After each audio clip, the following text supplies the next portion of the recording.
On a évidemment beaucoup parlé de cette histoire qui n'en finit pas de finir. C'est le litige impliquant Mike Ward, l'humoriste qui, dans ses spectacles, s'en était pris à l'époque au jeune Jérémy Gabriel. C'est pas terminé, Marie-André. La Cour suprême va finalement entendre Mike Ward. C'est vrai, le plus haut tribunal du pays, Paul, va entendre l'humoriste qui conteste les 35 000 $ en dommages et intérêts qu'il a été condamné à verser à Jérémy Gabriel, puisqu'il s'est moqué de lui, de son handicap sur scène dans ce spectacle Mike Ward s'expose, qui remonte à 2010. Décision rendue par le tribunal des droits de la personne en 2016 et confirmée en cour d'appel en 2019. Je vous fais entendre Maître Julius Gray, l'avocat de Mike Ward, au sujet de la liberté d'expression.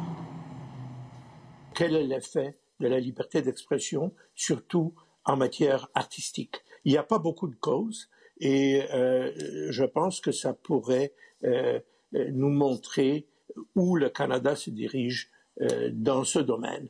Les décisions de la Cour suprême sont toujours finales et elles nous montrent le chemin.